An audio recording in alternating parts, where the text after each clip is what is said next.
तो चलिए दोस्तों, आज के वीडियो की शुरुआत करते हैं। और एसबीआई इस कंपनी के, इस बैंक के क्वार्टरली रिजल्ट आ चुके हैं। तो देख लेते हैं कंपनी के रिजल्ट कैसे आए। और आपको पता ही होगा, मतलब काफ़ी बड़ी बैंक है। अगर आप बात करें गवर्नमेंट बैंक की, पीएसयू बैंक की, तो सबसे बड़ी बैंक है एसबीआई। तो इसके रिजल्ट भी काफ़ी अहम होते हैं देखने। तो हम देख लेते हैं आंकड़े। तो देख सकते हैं, अगर आप इनकम देखेंगे तो देख सकते हैं जो टोटल इनकम जो पिछले साल थी इसी क्वार्टर में, वो थी देख सकते हैं 98,000। और जो इनकम पिछले क्वार्टर में आई थी वो थी 1,12,000। और जो इनकम अभी हुई है वो है 1,18,000। तो मतलब देख सकते हैं, अगर आप इनकम में देखेंगे तो इनकम में तो बढ़ोतरी हुई है। ईयरली भी इनकम बढ़ी है, रेवेन्यू बढ़ा है। और क्वार्टरली भी देखेंगे तो इनकम बढ़ी है। तो कह सकते हैं इनकम तो बढ़ी है, तो यहाँ तक तो अच्छी बात है। अभी हम देख लेते हैं खर्चे। तो अगर आप एक्सपेंसेस भी देखेंगे तो वो भी एक बार हम देख ही लेते हैं। तो देख सकते हैं, अगर आप टोटल एक्सपेंडिचर मतलब एक्सपेंसेस देखेंगे तो जो पिछले साल खर्चे हुए थे कंपनी के इसी क्वार्टर में वो थे 72,800।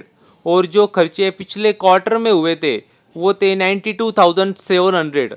और जो खर्चे कंपनी के अभी हुए इस क्वार्टर में वो है 97,800। तो मतलब देख सकते हैं, जैसे इनकम बढ़ी है वैसे खर्चे भी बढ़े कंपनी के। तो हमें देखना होगा प्रॉफिट, नेट प्रॉफिट। तो हम प्रॉफिट देख लेते हैं अभी।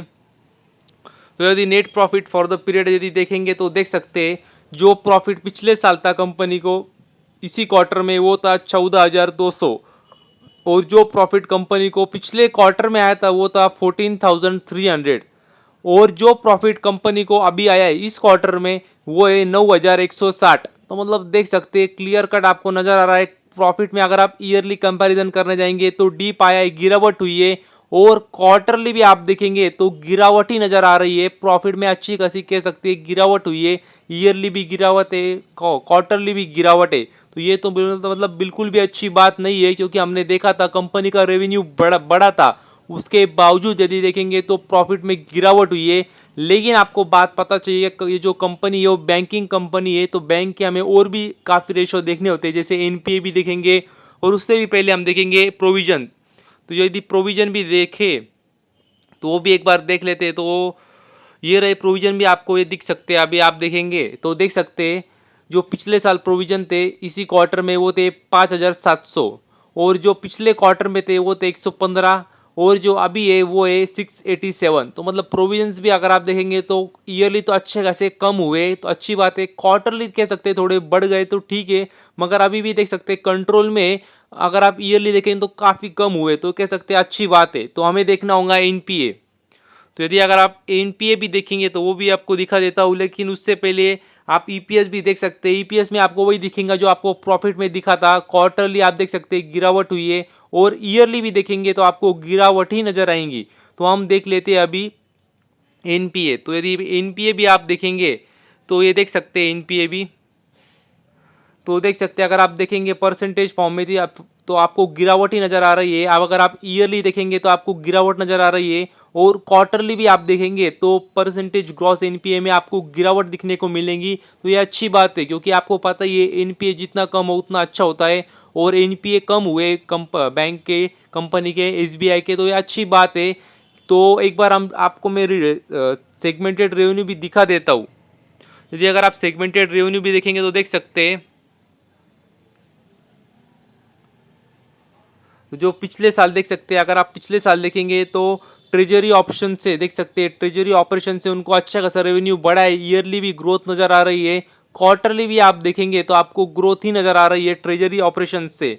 और अगर आप होलसेल बैंकिंग देखेंगे तो वहाँ से भी आपको ईयरली और क्वार्टरली ग्रोथ है। तो कह सकते हैं काफ़ी अच्छी बात है कंपनी के लिए। और सबसे महत्वपूर्ण बात जो ये रिटेल बैंकिंग, तो रिटेल बैंकिंग की यदि बात करें तो देख सकते हैं वहाँ से भी आप देखेंगे तो ईयरली ग्रोथ है। और क्वार्टरली भी देखेंगे तो आपको ग्रोथ ही नज़र आ रही है। तो वो तो मतलब देख सकते हैं, आपको इनकम में भी वही नज़र आ रहा था क्या, इनकम ओवरऑल रेवेन्यू बढ़ा है कंपनी का। और वही सेगमेंटेड रेवेन्यू में भी दिख नज़र आ रहा है कि हर सेगमेंट से उनका रेवेन्यू बढ़ रहा है, ईयरली भी बढ़ा है, क्वार्टरली भी बढ़ा है। तो रेवेन्यू तो बढ़ा है, लेकिन वही है क्या, जो कंपनी ने जो खर्चे कर दिए ज़्यादा उसकी वजह से कंपनी का प्रॉफिट काफ़ी कम हो चुका है। तो ये बात भी आपको पता चाहिए। तो यदि आप मुझसे पूछेंगे तो मैं तो यही कहूँगा कि रिजल्ट इतने मतलब कुछ खास नहीं है, बेहतरीन नहीं है, ठीक ठाक है, या कह सकते हैं ठीक ठाक भी नहीं है, मतलब थोड़े खराब ही आए रिजल्ट, अनएक्सपेक्टेड था। इतना प्रॉफिट जो कम हो चुका है वो अनएक्सपेक्टेड था। हालांकि प्रोविजंस भी कंट्रोल में है और एनपीए तो अच्छे खासे कम हुए, तो ये बात भी अच्छी हुई है। लेकिन कंपनी का जो रेवेन्यू बढ़ने के बावजूद कंपनी का जो प्रॉफिट कम हुआ है अच्छा खासा, तो वो एक कह सकते हैं निगेटिव पॉइंट है कंपनी के लिए।